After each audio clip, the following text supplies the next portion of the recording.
Біз бірге сапарға шығамыз, бірге кітап талдаймыз және туған күндерімізді де бірге атап өтеміз. Қыстың алғашқы күні туған Майра ханым туған күнін өз шаңырағында атап өтсем деп шешіпті. Жыл бойы атап өтіп жатқан туған күндерде әр жолы тамадамен бата беретін адам өзгеріп отырады. Өйткені ортамыздағы адамды жаңа бір қырынан тану үшін солай шешім қабылдадық. Бұл жолы туған күн иесі Майра ханым бата беру рәсімін көршісі Нұргүлсім ханымға тапсырса, менің асаба болуымды қалады. Алғашқы келген ой қалай қызықты ұйымдастыру. Бала кезімізде ата-анамыз жиі тойға кетуші еді. Сонда ағам мені, үлкен әпкем менің алдындағы қызды әртүрлі етіп, сәндендіріп киіндіретін. Әрине, ағамның ыңғайы ондайға келмегендіктен біз үнемі жеңіліс табатын едік. Балалық шағымдағы сол бір естелік ойыма жайдан жай оралып тұрмаған болар деп, чатымызға асаба ретінде ханшайым боласыздар ма, тарихи кейіпкер боласыздар ма, жоқ әлде заманауи өздеріңізге ұнаған кейіпкерді таңдап келесіздер ме, мүмкіндік те дайындалуға уақыт та бар деп бір күн бұрын асабаның жекесіне жазсаңыздар деген тапсырма жазып жібердім. Ондағы ойым дайындалған адамның образының жасына қарай сөз кезегін беру. Солай деп чатқа жазып жібердім де күтіп жүрмін. Чаттағы ханымдар бәрі үнсіз. Дегенмен сыйластықтың жөнін білетін тұманың тұнықтары ғой, туған күнге бәрі дайындықпен келіпті. Абыр-сабыр боп, аз күн көрмесек сағынысып қалатын біздер дастархан басына жиналдық. Алғашқы сөзді Рәбия бегім сұлтанды дайындап әкелген Гүлжамила ханымға бердім. Мынау Қожа Ахмет Яссауидің кесенесі болса, содан 60 метр жерде Рәбия бегім сұлтанның мазары. Мен оны бұрын барғанда байқамайтын. Өткенде соңғы барғанда кішкене оқығаннан кейін барып, мен айтам, қалай енді осылай айтып ізденбесек біз білмейміз. Оған дейін біз мектептен Алматымен жақын ғой, автобуспен тиеп апарамыз балаларды, экскурсия, соған көрсетіп, сонда алай мен кешірсін Рәбия бегім сұлтан анамыз, біз сонда білмегесін айтпайды екенбіз ғой. Ойда алмас қылышты оққан жоқпыз. Содан енді қараңыз, 60 метр тұрма қазір, мына жерде Әз Жәнібектің кесенесі бітпей қалған, мына жерде Есім ханның кесенесі бітпей қалған. Сонда 4 нәрсе тұр екен, енді осы бағыттап қарадым. Енді бұл бітпей кесенесі көтеріліп келе жатқан кезде, совет кезінде бәрін нетіп тастады ғой, қайта көтермеген екен. Қабірді жаңартуға болмайды деп, солай тұр. Рәбия бегім сұлтанның кесенесі әп-әдемі болып тұр. Енді сондай аналарымызды айтып жүрсек, бір аунап аруақ бізге не болар деп ойлаймын. Риза болатын шығар. Өйткені күнде айтылып жатқан жоқ қой бұл заттары. Енді Майра ханым, енді Рәбия бегім сұлтан қандай болған байқадыңыз ғой, мен сіздің бойыңыздан сол қасиеттерді көремін. Рахмет. Сіздің ана кішкентай балеринаны тасып жүру, ол да сіздің балаға деген, ұрпаққа деген қамқорлығыңыз, сіздің күлкіңіздің өзі, айтқан әніңіз, бір үшбөлек жаба салсаң да Майра ханымға жарасың. Тұма әжелерінің тұтқысы Ләззат ханым Зере әже жайлы әңгіме тарқатты. Ол кезде де болған Сол кезде де болған екен. Соған қарап, сол Зере деп айтып кеткен екен. Ал өзінің шын аты Тоқбала болған екен. Ол кәдімгі айтпақшы Найман, Матай несінен де, Матайдан маға өте бір әулетті бай сондай неден болған. Қазір әкесінің атын Темірбек па, сондай. Сонда атасы болған. Сол атасы айтады екен, мен ұлдарымнан үміттенбеймін, осы қыздарымнан үмітім бар депті. Сөйтіп осы кімге қатты не болады екен, Зереге аға. Сөйтіп бұл тұрмысқа шыққаннан кейін де атасы келіп, жылына 2 рет келіп кетеді екен, ауылына келіп қонақтап, сол қарап, ақылын айтып сөйтіп жүрген екен. Сол қандай әйтпесе ол немесі ғой. Немересі ғой. Немересі. Немересі ғой. Атасы болсын. сонда сол тұрмысқа шыққаннан кейін Зере апамыз ол не қылғанда емізген кезде не қылып дәрет алып кеудесін әр емізгенде жуады екен. Сонда айтады, мен бірде бір күн несіз дәретсіз балам емізбеген деп айтады екен. Мен сонда бір жерде оқығанда есімде бір Құнанбай жерлеген жері, мен туылған жері бірде бір айтылған естігенмін. Сонда бір туылған кезінде олар жағдай онша жақсы емес екен. Сонда киіз үйде тұрған екен Құнанбай туылған кезде. Сосын олар тұрған жер бір таулы жерде бір сонда қатты жел болып тұратын, суық жерде екен. Сонда мен таң қаламын да, қалай сонда жерде туылған бала, қыста туылған, қандай суықта, сол жерде дәрет алып, сонда кеудесін бірде бір күн не қылмай, қандай олар таң қаласың. Майра Вали қызының тағдырын әңгімелеген Гүлбағдар ханым ол кісінің әнімен, туған күн иесімен дөңгелене билесе, біздер отырып қолдау көрсеттік.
Көңілді тартымды образ жасаған Әсия ханым болды.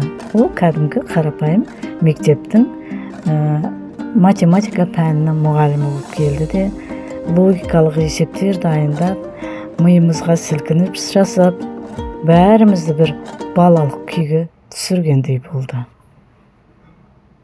6 түлкі, 3 тауық. 3 тауық болса, 3 тауықтың неше Екі аяқтан алтау болады. алтау. Ал қоян түлкі неше ол? 6 Төрт аяқ олар. 24 қой. 6 4 24. 6 4 24. Енді 30 аяқ. 30 аяқ. 30 аяқ. 9 бас. Сонда 3 Тауық. Ойбай, Майра бәрін жеңіп алды. Майра Өз арамыздағы көркем сөздің шебері, шабыты келгенде қолма-қол өлең шығара қоятын Күләш ханым Фариза апамыздың өмірінен сыр шертіп өлеңін оқыды. Сәуле шашып бір жарық, табанымда көк шалғын, келе жатам нұрланып. Елдің көңілі нәр маған, себелейді ақ нұрын, заты әйелге тамбаған даналықтың жаңбырын. Дауылдарға кеуде ашып, жалаң төсті тағдырым, жалаң аяқ сең басып, құздарына қарғыдым. Сезімімен халқымның сақтап жүрек дірілін, талай отқа шарпылдым, сонда дәлі тірімін. Дос көңілдер күн ғалам, тілек тілер анамдай, қуат құйып тұрмаған, солар жаққан жанармай. Келем тартып әл алға, достар айдың, ел кемем, екеуінсіз ғаламда түк емеспін мен деген. Күләш ханым туған күн иесіне Фариза апамыздың жыр кітабын сыйлады. Қызыл көйлекті жас келіншекті сомдаған Нұргүлсім ханым даналығымен тәнті етті. Қатын әйел болады, қатын дейді енді біздің Ғабит Мүсіреповтің айтатын сөзі бар. Қатын дейді, сонан кейін кейуана, бәйбіше. Сіз кім болып келіп отырсыз? Сіз кім болып келіп отырсыз? Мен келіншек болып келіп отырмын. Соның ішіндегі енді болса да ана қызыл гүлдей жайқалып жүрген қызғының ол ең бақытты шағын ғой. Сонан кейін әйелдің қадірлі шағы, келіншек шағы. Өйткені екі елдің арасын жалғап жатыр. Өзінің шаңырағынан әлпештеп тұрып шығарып салады. Мына жақтан құт келді деп қарсы алады. Басындағы сәукелесін бала сәукелемен келеді, бала тапқанша желегімен жүреді, кимешекті бала тапқаннан кейін барып келеді. Енді нағыз ерке, бұла, қадірлі шақ, келіншек шақ. Сондықтан сол келіншек шақты бір еске түсірейінші. Мен келіншек болғанда қандай келіншек болып едім деген сияқты, сол өткенге деген сағынышты Майраның туған күніне есіме бір түсірейін деп келген образым. Күшті. Мәңгілікке келіншек күйімізде қалсын көңіліміз.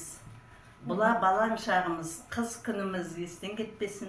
Қандай селкілдеген кемпір болсақ та, қыз қылығымызды ішімізде сақтап қойын, сыртқа шығып күлкілі болмаймыз. Бірақ ішіміздегі сол бұла шағымызды, балғын шағымызды, ерке шағымызды ұмытпай, бізді айналада еркелеп отыратын, еркелететін, бұлаңдататын, бағалайтын адамдар көп болсын Майра. Келдің мен қуанып, қарсы алдың күлімдеп көктемдей. Жүзіңе нұр толып, кетіпсің құлпырып, бір бақыт сәулесін төккендей. Қызыл көйлекті әдемі келіншек әнді де әдемі айтады екен. Ән бастайық келекеміз, ұмытпа сен құрбым. Есте қалсын мәңгі бұл күн, ұмытпа сен құрбым. Есте қалсын мәңгі бұл күн. Арамызда естіген, көрген, білгенін көкірекке түйіп, жүрген жері позитивке тола, білгір дүлдүл өз образында келген Шекертай ханымның тағы бір есті әңгімесін тыңдап, көңіліміз толды. Немере келетін той болады. Солардың ішінде, сол қызықтың ішінде тұман әжелері жүреді екен. Енді оны Бұхар жол былай деп айтқан екен. Бірінші байлық денсаулық, екінші байлық еркіндік, үшінші байлық күш қайрат, төртінші байлық тіл байлық, бесінші байлық ақшаулық, алтыншы байлық не дейді? Ең жетінші байлық жүз саулық. Алтыншы жетінші байлықта ақшаулық пен содан кейін басың аман денің сау болсын деген балалық, бал несін. Бала шағасы аман болсын, дені сау болсын, жасы ұзақ болсын, алдынан жарқыраған күн болсын, мынау шаңырағы тек қана шаттыққа толы болсын, ойлаған армандарының барлығы орындалсын. Қимыл қозғалысы ширақ Шекертай ханымның бастауымен би де биледік. Бүгінгі отырыс балалықтың шуағына шомылдырып, жастық шағымызды оралтқан, дана аналарымыздың тағдырынан сыр шерткен ерекше отырыс болды. Жарықтықтардың жатқан жері жарық болсын. Менің сабырымды сарқып, үндемей жүріп, креативті дайындалып келген тұма әжелеріне бүгінгі әдемі, мәнді, көңілді отырыс үшін қалай рахмет айтпассың. Ал туған күн иесі Майра ханымға мол дастарханы мен дәм тұзы үшін, қоржынымызды тағы бір асылға толтырып берген сыйы Өзбекәлі Жәнібектің «Тағдыр тағылымы» кітабы үшін көп рахмет айтамыз. Шығыстың шырайлы әнші қызы тұма әжелерінің ортасында жарқын күлкіңізбен нұрға бөлеп жүре беріңіз. Барлық тілектер қабыл болсын деймін. Жылулыққа толы осындай отырысымыз жалғасын таба берсін. Еліміз аман, жұртымыз тыныш, ұрпағымыз ұлт жанды саналы болсын.